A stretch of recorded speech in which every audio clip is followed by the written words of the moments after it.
In the past couple of days, there's been some movement in the SEC versus Ripple case, and things are getting interesting. Yesterday, a supplemental document was filed, and according to a well-known attorney in the XRP community, it might just be the push we need to finally wrap this whole thing up. Fingers crossed. Plus, another awesome attorney from the XRP community put together a super helpful list breaking down everything that's happened so far and what still needs to happen to bring this case to an end.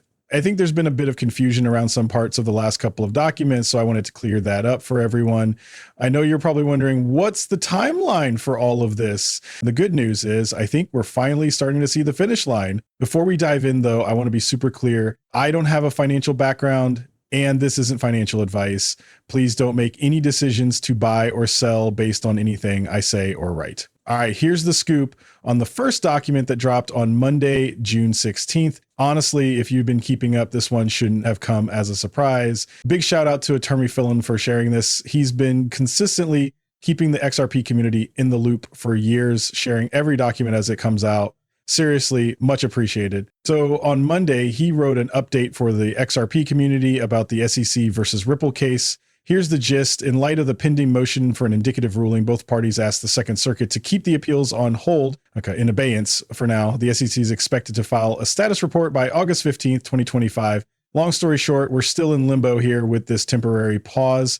Given the deadline, though, this was pretty much expected. We got a little surprise yesterday, something we didn't see coming. On Tuesday, June 17th, Ripple filed a supplemental letter in support of their motion for an indicative ruling. Attorney Philin shared the news, and it definitely caught some attention. What makes this interesting is that it's supplemental, meaning it adds to what's already been submitted. The last document Ripple filed on this topic didn't exactly wow everyone.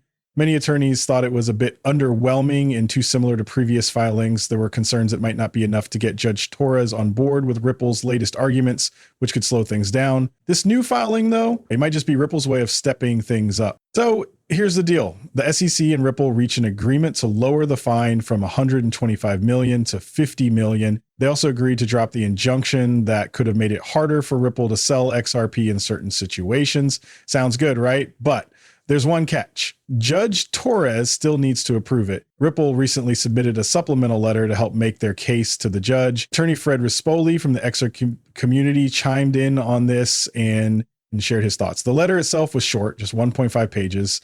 And Fred pointed out that while it's not the strongest argument Ripple could have made, it's still something. This clears up three big points that Ripple finally decided it needed to address. First off, the district court's decision isn't the final word. There's still the appellate process, and that brings appellate risk into play. Second, dissolving the vanilla injunction doesn't actually change anything major. The summary judgment still stands, and Ripple's still bound by the law, whether the injunction is there or not. And finally, let's be real. The reason Ripple wants the injunction gone is simple. It just makes running their business more complicated than it needs to be.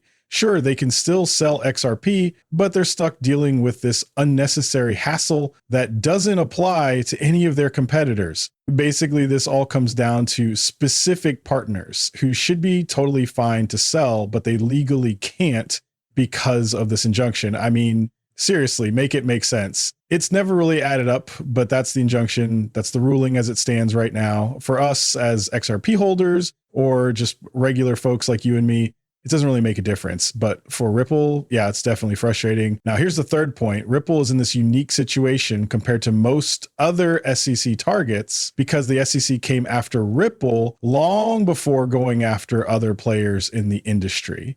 To wrap things up, the takeaway is that even though this situation feels a bit underwhelming, there's still room for optimism. This latest move might just push things over the line. Honestly, they probably should have included this in the last document they filed on the topic, but hey, better late than never, right? Attorney Rispoli seems to think this might be enough to get Judge Torres on board, so fingers crossed. Here's a great post from attorney Bill Morgan that I wanted to share. Over the past few days, there's been so much hype and misinformation floating around about what's happening with these court documents. It's easy to see why Bill might have gotten a bit frustrated with some of the posts out there. So he decided to clear things up and summarize the settlement process in one straightforward explanation, something I think we can all appreciate. I'll share his summary with you in just a second, and I think you'll find it really helpful in cutting through all the noise. Big thanks to Bill for bringing some much needed clarity to the conversation.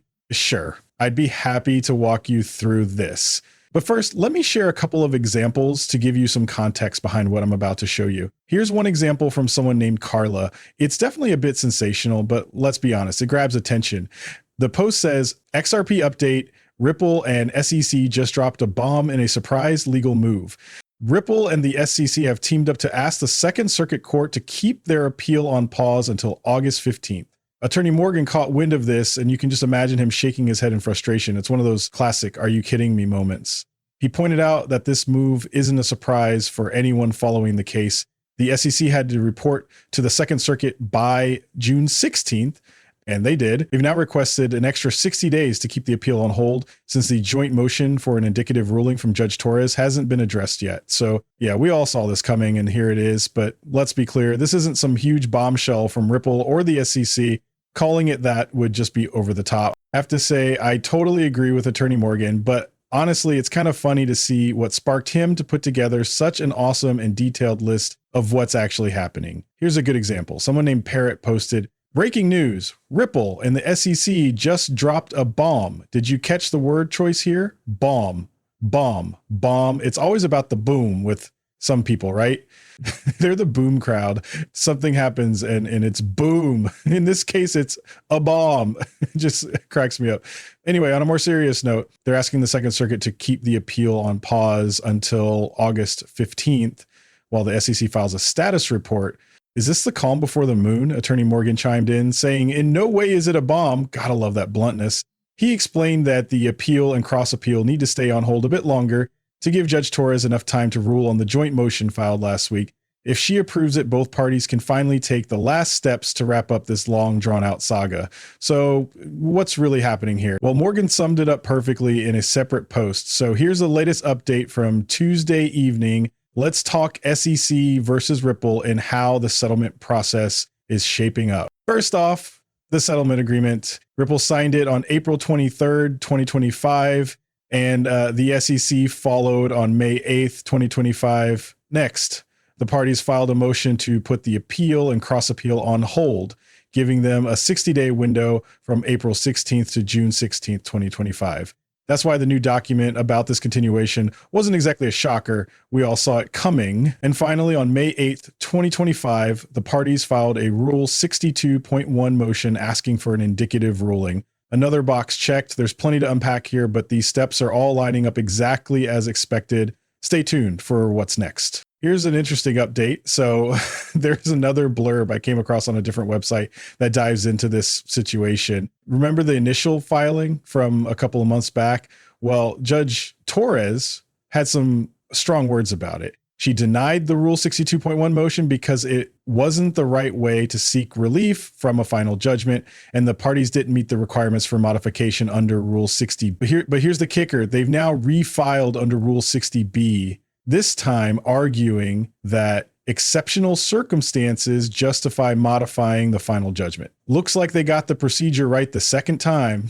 So that's the latest update we got, I think, from about a week ago or so. The interesting thing is the messaging they're putting out feels really similar to what Judge Torres already dismissed earlier, which has raised some concerns among XRP attorneys and community members who are keeping a close eye on this. That's why when I showed you the response to that supplemental document filed yesterday, Attorney Rispoli seemed to feel a bit more optimistic. Honestly, that info should have been included from the start, but better late than never, right? Oh, and point number 4, Judge Torres gave an indicative ruling denying any procedural errors and didn't address the Rule 60 motion. That's what I was mentioning earlier. All right, here's where things stand. On June 12th, 2025, the parties filed a second joint motion under Rule 60. By June 16th, 2025, the SEC updated the Court of Appeals and requested a pause on the appeal and cross appeal. Next, the parties are waiting for an indicative ruling from Judge Torres, which was requested in the second joint motion. If the indicative ruling comes through, the parties will then file a motion with the Court of Appeals to request a limited remand. This would allow them to finalize the agreed upon relief with Judge Torres. Part of what this involves includes the injunction against Ripple and the reduced penalty, which has been brought down to just $50. The SEC and Ripple seem to have worked things out, but they're still waiting on Judge Torres to give it the official stamp of approval. So we're almost there. It's just a matter of wrapping up the final steps. Number 9, once the limited remand is granted, both parties will file a motion with Judge Torres to finalize the relief they've agreed upon. And finally, number 10, after the injunction is lifted and the reduced 50 million fine is paid, the parties will ask the Second Circuit Court to dismiss the appeal and cross appeal.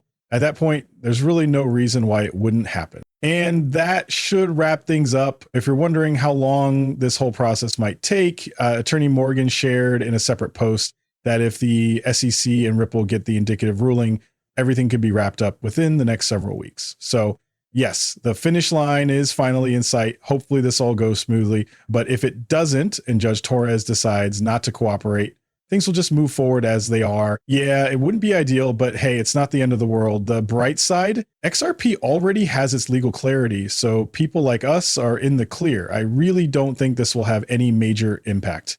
Even in the worst case scenario, I'm confident it's not going to stop XRP from hitting an incredible blow off top this market cycle. That's just what I strongly believe, and I think we're going to be just fine. Hopefully that helps clear things up a bit. Big thanks to Attorney Morgan for putting this together. It's the only post or article I've come across that lays everything out so clearly in one place.